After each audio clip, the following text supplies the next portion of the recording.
Sebelum berinvestasi, saya kira kita, any investor harus mengetahui terlebih dahulu profil risiko masing-masing. Ya. Nah, bagi investor kan mungkin ada beberapa investor yang mempunyai cash yang cukup lumayan besar, Pak. Kalau menurut Bapak sendiri nih, bagi investor kalau yang ingin memulai investasi atau ingin menempatkan dana cash tersebut di investasi, cocoknya investasi di apa, Pak? Karena kita mengetahui nih, sekarang kan banyaklah alternatif investasi seperti saham, reksadana, pasar uang, emas, dan lain sebagainya. Nah, di sini itu dari investor juga pasti memikirkan dong yang memberikan hasil lumayan tinggi gitu. Kalau menurut Bapak sendiri apa ya, Pak? Ya, thank you Alek atas pertanyaannya. Sebelum berinvestasi, saya kira kita, any investor harus mengetahui terlebih dahulu profil risiko masing-masing. Ya. Penting dilakukan karena dengan mengetahui profil risiko kita bisa mengukur kira-kira risk appetite kita itu sebesar apa sih, dan keputusan investasi yang kita ambil itu harus seperti apa. Nah, setelah kita tahu profil risiko kita masing-masing, tentu saja misalnya seseorang yang berumur 30 tahun berbeda dengan seseorang yang berumur 50 tahun atau 60 tahun. Jadi kita harus tahu diri kita masing-masing. Nah, ada satu pesan saya khusus dalam keadaan pandemik ini, jangan lupa untuk menyisihkan sebagian dana emergency, karena kita kan tidak tahu pandemik ini berlangsung berapa lama. Ya, dana emergency itu dibutuhkan. Mungkin kalau untuk dana emergency, mungkin yang tepat adalah taruh saja di money market fund, kan, reksadana pasar uang, disisihkan ke sana. Karena itu cukup liquid, dan bisa diambil sewaktu-waktu. Nah, setelah kita menyisihkan dana emergency ini dan juga mengerti profil risiko kita, uang yang kamu sebut cukup banyak itu mungkin bisa dipecah-pecah aset alokasinya berdasarkan risk appetite kita masing-masing. Misalnya dalam kondisi normal mungkin 10% cash atau savings dan deposit money market fund, 10 sampai 20% bisa di situ. Lalu sisanya bisa 50-50 antara fixed income, reksadana obligasi ya, atau dan sisanya dimasuk ke reksadana saham. Saya kira bisa seperti itu. Namun jika investor risk appetite-nya lebih tinggi, seperti saya, personally saya lebih tinggi risk appetite saya. Nah, saya kira inilah saatnya untuk seolah-olah merebalance portfolio kita. Rebalance itu dalam arti gini, misalnya saya kasih contoh, ada investor yang alokasinya mestinya 50% ya. Contoh yang gampang yang mudah. 50% pasar uang dan fixed income, lalu 50% lagi saham. Saya kira tidak ada salahnya untuk setelah menyisihkan dana untuk emergency, tahun ini di mana COVID berhasil meruntuhkan valuasi sehingga sangat murah, tidak ada salahnya kita meningkatkan sedikit porsi reksadana saham. Karena dalam 2-3 tahun ke depan, jika semua kembali normal, saya cukup yakin returnnya, potensi returnnya lebih tinggi. Jadi 50-50 bisa saja kita shifting ke 60-40, 60% reksadana saham, 40% lainnya. Mungkin seperti. Oke Pak Antoni, terima kasih banyak atas jawabannya Pak. Dari saya sebenarnya saya sudah cukup. Mungkin Mbak Gadis ada lagi yang ingin bertanya, kayak pengen mengulas lebih lagi Mbak Gadis? Ada juga. Halo. Pertanyaan terakhir. Halo. Iya. Internetnya nih. Tapi tadi sih tips-tips dari. Cuma ada satu pertanyaan nih Pak, kalau misalkan investor yang sudah terlanjur investasi dan saat ini kinerjanya masih minus, itu gimana tuh Pak tipsnya? Ya, of course kita semua berharap kita belum terjebak di market ya. Tentu saja itu harapannya. Tapi untuk investor yang sudah berinvestasi, ya pengennya kita semua belum ada investasi, kemudian semuanya di cash gitu kan. Kemudian sekarang sangat murah, kita baru alokasi sekarang. Ya, yang pertama saya bilang ada beberapa tips saya. Yang pertama, don't be panic, jangan panik lah. Jangan tiba-tiba kita menjual aset-aset kita, istilahnya cut loss, karena faktanya tadi saya sudah sebutkan bahwa valuasi saham-saham ya, terutama ya yang sudah sangat negatif sekarang, investasi di reksadana saham atau saham secara langsung, saya kira faktanya sudah murah valuasinya. Jadi istilahnya seperti ini, kita sudah membeli sesuatu yang kita percaya secara long term akan make money. Nah, jangan lupa saham-saham atau reksadana saham itu mempunyai intrinsic value yang selalu bertambah setiap tahun ya kan. Mereka kan punya ROE kan, return on earning, return on equity. Nah itu saham secara adalah bukan barang mati ya. Saham itu kan sebenarnya kepemilikan di suatu perusahaan yang terus bergulir dan menghasilkan profit. Jadi itu didiamkan pun pasti akan perlahan-lahan kembali normal. Nah, apalagi sekarang dengan valuasi yang sangat murah. Jadi jangan panik. Saya bilang salah untuk cut loss sekarang. Tips saya yang kedua adalah mindset kita harus tepat. Kita harus ingat lagi ketika kita berinvestasi sebelumnya di reksadana saham, mindset kita apa sebenarnya? Kita kan berinvestasi dengan jangka waktu horizon tertentu. Jadi kita harus berdisiplin dan mengikuti mindset kita pertama ketika kita masuk berinvestasi di reksadana saham dan lainnya itu. Jadi stick to your original objective. Jadi jangan panik. Ketika kita berinvestasi pertama, kita sudah memilah-milah, menyisihkan ada yang dana emergency, ada yang sifatnya tabungan, ya kan. Dan ini kan kalau dana, saya harapkan teman-teman sudah menyisihkan, memang ini dana untuk investasi. Jadi apalagi yang sudah kita sisihkan, dana investasi ini jangan disentuh. Mindsetnya harus balik ke awal. Dan yang terakhir, mungkin kita harus review portofolio kita, yang seperti saya katakan tadi, rebalancing. Misalnya tadi, dalam contoh yang sederhana, kita punya portofolio 50% reksadana obligasi, 50% reksadana saham, contoh yang simple ya. Tadinya 50-50.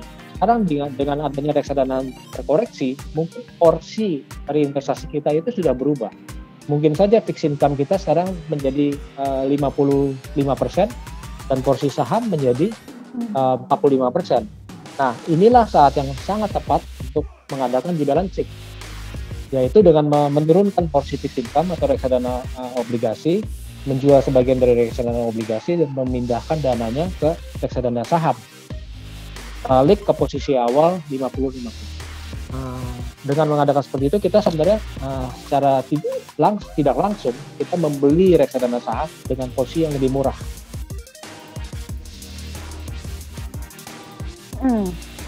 Oke. Saya kira itu jawaban saya. Oke. Makasih Pak untuk tipsnya. Makasih banyak Pak Antoni. Iya. Nggak terasa ini udah lama juga kita podcast ya. Oke.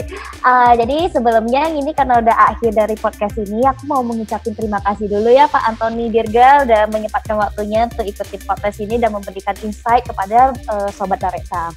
Nah ini saya karena udah selesai, jadi saya rangkum dulu ya Pak apa yang tadi Pak Antoni bicarakan atau yang Pak Antoni share. Kita mengetahui nih bahwa seusai pandemi ini sektor apa sih yang akan recovery cepat? Ya, sebelumnya ini kita juga tidak bisa mengetahuinya sektor mana. Tapi secara historical, menurut Pak Antoni sendiri adalah sektor-sektor yang biasanya yang terdampak parah itu yang akan malah recovery lebih cepat. Nah, dilihat juga dari kalau di Indonesia GDP kita, di mana yang saham terdampak itu adalah dari sektor pengolahan, konstruksi, dan industri lainnya, kita juga berharap nih bahwa juga bisa rebound lah recovery-nya, karena salah satunya kan Indonesia juga adalah GDP itu kebanyakan dari konsumsi ya, kita juga berharap bahwa perekonomian kita bergerak terus. Nah dari sisi tourism juga, kita juga dari historical secara waktu itu di tahun 2003 bahwa di beberapa negara itu penyakit SARS itu adalah salah satu penyakit yang ditakutkan. Tapi dengan secepat itu kira-kira mungkin 5 bulan ya Pak ya, bahwa itu juga udah recovery. Mungkin ini adalah salah satu identifikasi yang bagus juga untuk COVID-19 ini. Oke. Di samping itu juga mungkin kalau untuk dari investasi nih, banyak yang akan bertanya nih, aduh cocoknya di bagaimana ya, apakah seusai investasi ini portofolio itu masih gimana, dan misalnya apakah ini adalah momen yang bagus untuk investasi. Nah, menurut Pak Antoni Dirga sendiri adalah waktu sekarang adalah waktu yang terbaik untuk melakukan investasi, karena kita melihat nih indeks IHSG kita sekarang pada valuasi yang sangat murah, yaitu dalam 3 standar deviasi ya Pak ya. Nah, kalau misalnya nih, kalau bagi kalian investor yang ingin berinvestasi, tapi kalau misalkan tidak mengetahui nih mau investasi di saham mana, bisa saja langsung ke reksadana saham. Itu adalah pilihan salah satu yang terbaik, karena reksadana saham sendiri itu adalah dimanage oleh fund manager, di mana fund manager sendiri pasti pilihnya akan memanage atau memaksimalkan profit kepada investornya. Nah, salah satu hal lagi yang pengen aku sharing di sini, yaitu investor sendiri itu kayak bagaimana sih, dari pertanyaan Mbak Gadis ya, harus memilih saham atau gimana sih kayak istilahnya memaksimalkan, atau misalnya kayak untuk investasi cocoknya di mana pada saat ini kalau misalnya mempunyai cash. Balik lagi, untuk investasi kita itu sebagai investor harus kenalin dulu profil diri kita sendiri. Kalau emang kita profil diri kita itu misalnya moderat atau misalnya lebih ke konservatif, jangan pernah melakukan coba-coba melakukan investasi di saham, karena itu mungkin akan membuat psychological kita itu mungkin kayak insecure gitu ya Pak ya, ketika misalnya kita itu tipe orang yang tidak takut nih bahwa kehilangan nilai investasi kita. Jadi bagusnya kita juga memposisikan profil resiko kita dulu. Yang kedua yaitu umur orang yang berumur 50 tahun dan 30 tahun itu adalah berbeda. Jadi ketika misalnya dari faktor umur, kita mengetahui nih posisi manakah di aset alokasi, berapa persen harus kita tempatkan di investasi A, di investasi B, atau di investasi C. Dan yang ketiga adalah jangan lupa untuk mengisikan emergency fund, apalagi terkait COVID-19 ini, emergency fund itu sangat diperlukan. Nah, bagusnya dari arahan Pak Antoni sendiri, kalau bisa emergency fund itu 10% ya Pak ya, 10%. Nah, dari apa yang kita dari income kita. Nah, terlebih lagi nih, soal tadi pertanyaan Mbak Gadis, kayak bagusannya kalau misalnya orang yang udah investasi, mungkin kayak aku sendiri, aku sebenarnya dari tahun 2017 udah investasi nih. Nah, pasti dong ada kerugian-kerugian saya yang saya taruhkan di saham, di reksadana saham. Nah, gimana nih solusinya kalau dari Pak Antoni? Yaitu satu, don't be panic. Karena kita mengetahui nih bahwa sekarang itu kalau emang lagi murah, kita kalau emang percaya nih udah pada saham ini, contohnya reksadana ini, misalnya saham A, saham B, kita jangan panik langsung jual atau cut loss. Karena kita udah percaya nih bahwa saham ini akan bertumbuh atau memberikan profit di jangka waktu yang panjang. Dan yang kedua, mindset kita harus tetap positif dan harus tetap istilahnya objektif kita itu harus tetap solid gitu. Bahwa kalau emang saham ini saya udah pilih, objektifnya ini adalah jangka panjang, berarti kita hold aja. Dan yang ketiga yaitu kita harus melihat atau review portofolio aset kita. Itu penting banget, karena ketika namanya kita punya duit nih, masa duit kita nggak tahu berapa, even aja tiap hari kita pasti dong ada melakukan kayak pengeluaran kita berapa, pemasukan berapa.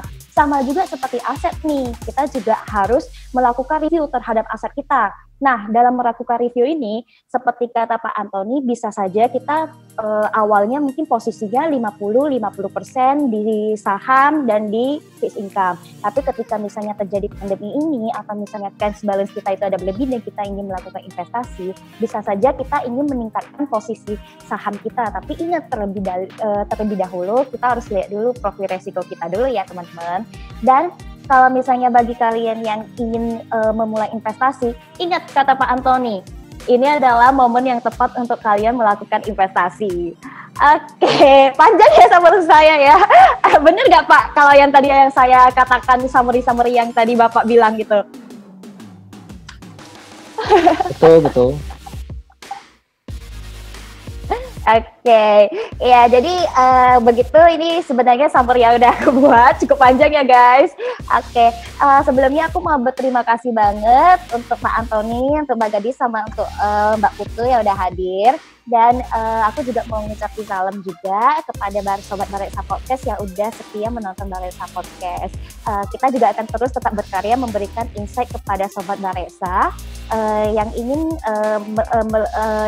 melakukan investasi dan sebagainya. Jika memang kalian itu ada semacam pertanyaan yang ingin kita buat nih, seperti apa sih podcast yang ingin kalian tahu, boleh nih kalian kayak langsung aja mungkin masukkan di kolom di YouTube, bilang aja pengen tema gimana, dan kita sebisa mungkin akan mencari narasumber yang bagus gitu.